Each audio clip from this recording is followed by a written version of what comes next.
আমির যদি অন্যায় কোনো কথা বলে, অন্যায় কোনো কর্ম করে, কোনো অপব্যাখ্যা করে, আলেমরা যদি সেই অপব্যাখ্যা সম্পর্কে উম্মতকে সতর্ক করে দেয়, সেই আমিরকে বর্জন করা উম্মতের উপর দায়িত্ব কর্তব্য হয়ে যায়। বুঝে শুনে ঠিক বলতেছেন তো?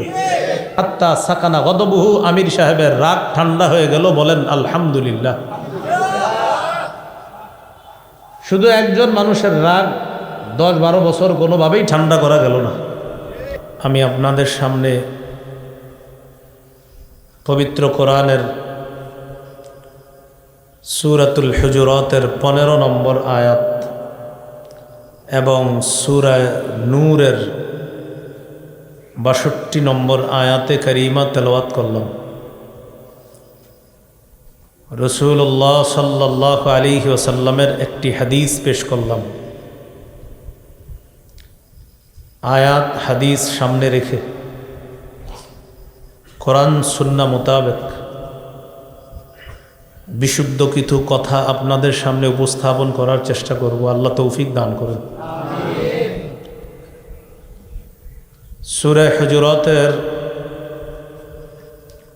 15 নম্বর আয়াতে আল্লাহ বলেন, ইন্নামাল মুমিনুনা আল্লাযীনা আমানু বিল্লাহি ওয়া রাসূলিহি সুম্মা লাম ইয়ারতাবু। মুমিন তারা যারা আল্লাহ এবং তার রাসূলকে বিশ্বাস করে, কোনো প্রকার সন্দেহ করে না। ওয়াজাহাদু বিআমওয়ালিহিম ওয়া আনফুসিহিম ফি সাবিলিল্লাহ, নিজেদের জানমাল নিয়ে আল্লাহর রাস্তায় লড়াই করে। আল্লাহ তাআলা বলেন, উলাইকা হুমুস সাদিকুন, তারাই সত্যবাদী ইমানদার বলে আমি আল্লাহ তাদেরকে ঘোষণা করলাম। আয়াতের অনুবাদটি আপনারা মন দিয়ে শুনে থাকলে আলোচনার বিষয়বস্তু নির্ধারণ করা সহজ হবে। সূরাতুল হুজুরাতের 15 নম্বর আয়াতে মুমিনের দুটি বৈশিষ্ট্য আল্লাহ আলোচনা করেছেন। 1 নাম্বার, সন্দেহ ছাড়া আল্লাহ রসুলকে বিশ্বাস করা। 2 নম্বর, জানমাল নিয়ে আল্লাহর রাস্তায় লড়াই করা।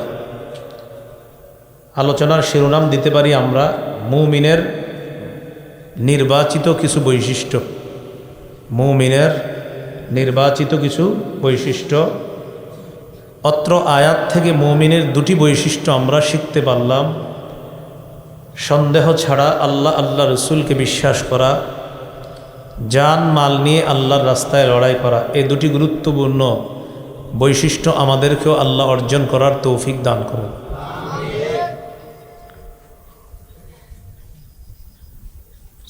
সূরা নূরের 62 নম্বর আয়াতে আল্লাহ তাআলা মুমিনের একটি বৈশিষ্ট্য আলোচনা করেছেন।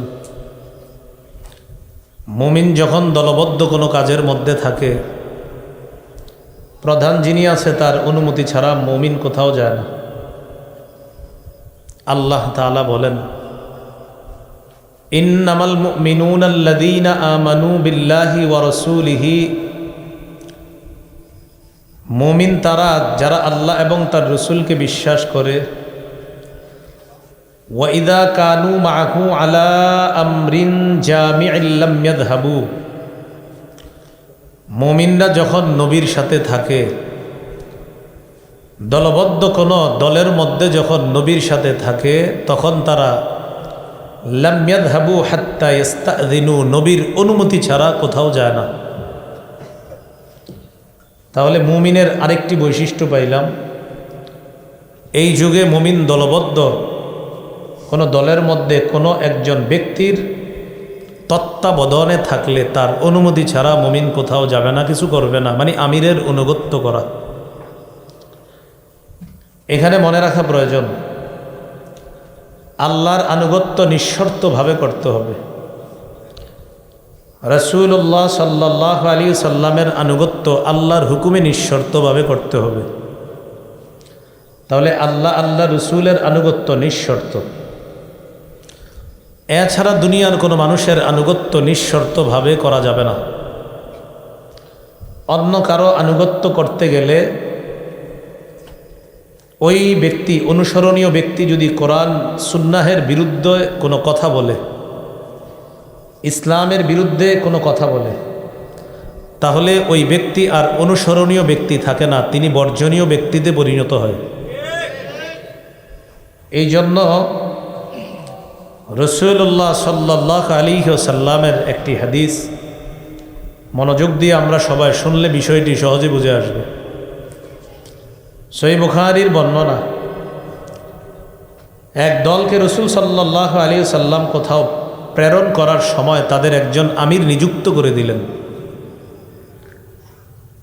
ওয়া আমারহুম আইয়ুতিউহু,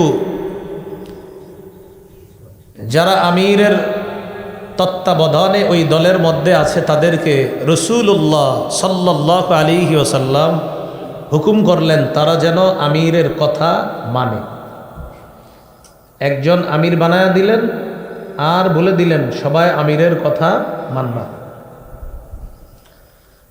আমির সাহেব দল নিয়ে গেলেন। যাওয়ার পর কোনো কারণে আমির সাহেবের রাগ উঠছে। রাগ ওঠার পর আমির সাহেব তার দলের মধ্যে যারা আছে তাদেরকে বললেন, ইজমাউলি হাতবা, তোমরা আমার জন্য লাকড়ি সংগ্রহ করো। ফাজামাউ লাহু, তারা লাকড়ি সংগ্রহ করল। দ্বিতীয় হুকুম করলেন, আউকিদুহা নারা, লাকড়িগুলোর মধ্যে আগুন ধরায়া দাও। তারা লাকড়িগুলোর মধ্যে আগুন ধরিয়ে দিল। কয়টা হলো হুকুম? দুইটা। লাকড়ি সংগ্রহ করলো, তারা হুকুম পালন করলো। আগুন ধরিয়ে দাও, এই হুকুমও পালন করলো। লাকড়ি আনলো, স্তূপের মধ্যে আগুন জ্বালায়া দিল। আমির সাহেব ৩ নম্বর হুকুম করলেন, উদখুলুহা, তোমরা সবাই আগুনে ঝাঁপ দাও। তাহলে আমির সাহেবের হুকুম পালন করতে হবে। আমির সাহেব আবার তাদেরকে বলেছিলেন, নবী কি তোমাদেরকে বলে নাই আমার কথা শোনার জন্য, আমাকে মানার জন্য? তারা বললেন, জি, আল্লাহ রাসূল সাল্লাল্লাহু আলাইহি সাল্লাম বলেছেন আপনি যা বলবেন আমরা সেটাই শুনব। অতএব তোমরা লাকড়ি সংগ্রহ করেছো, আগুন জ্বালিয়েছো, আমার হুকুমে এখন আগুনের মধ্যে তোমরা ঝাঁপ দাও। কথা বুঝে আসতেছে সবার? ফাহাম্মু, সাহাবায়ে কেরাম যারা ছিল তারা নিয়ত করে ফেললো আগুনে ঝাঁপ দেবে। আমির সাহেবের কথা তো শুনতে হবে। ঝাঁপ দেওয়ার আগে একজন আরেকজনকে বলা বলি করতে লাগলো, আচ্ছা আসলে ঝাঁপ দিমু? একজন আরেকজনকে। তারা সিদ্ধান্তহীনতায় ভুগতে লাগলো, আসলে আগুনে ঝাঁপ দিব? প্রথমে রেডি, পরে তাদের মধ্যে বলা বলি করতে লাগলো। ফারারনা মিনান নারি ইলা রাসূলিল্লাহি সাল্লাল্লাহু আলাইহি ওয়াসাল্লাম, আমরা আগুন থেকে পালিয়ে রাসূল সাল্লাল্লাহু আলাইহি সাল্লামের কাছে এসেছি। ছিলাম জাহান্নামী, নবীর কাছে এসে কালিমা পড়ে মুসলমান হয়ে জান্নাতে যাওয়ার চেষ্টা আছে। আগুন থেকে বেঁচে নবীর হাতে হাত রেখে আলো তথা জান্নাতে যাওয়ার চেষ্টা আছে। সেই নবী আমিরের কথা মানতে বলছে, সেই আমিরের কথা মানতে গিয়ে আগুনে ঝাঁপ দিব? যে আগুন থেকে বাঁচার জন্য নবীর কাছে আসলাম, সেই আগুনে ঝাঁপ দিব আমিরের কথা মানতে গিয়ে? সিদ্ধান্তহীনতায় ভুগতেছে। সিদ্ধান্ত নিতে পারতেছিল না আগুনে ঝাঁপ দিবে কি দিবে না। ইতিমধ্যে হাত্তা সাকানা গদবহু, আমির সাহেবের রাগ ঠান্ডা হয়ে গেল। বলেন আলহামদুলিল্লাহ।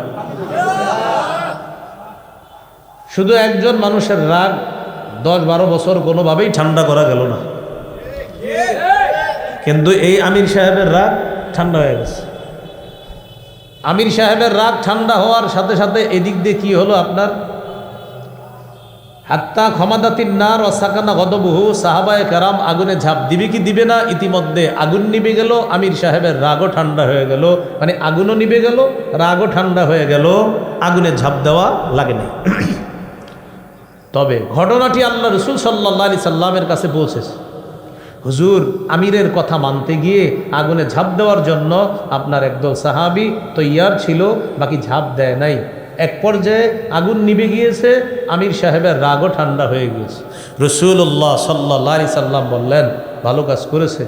লাউ দাখালুহা মা খারাজু মিনহা ইলা ইয়াউমিল কিয়ামা, তারা যদি আমিরের এই হুকুম মান্য করে আগুনের মধ্যে ঝাঁপ দিত, কিয়ামত পর্যন্ত আগুন থেকে বের হতে পারত না। বলি নাউযু বিল্লাহ।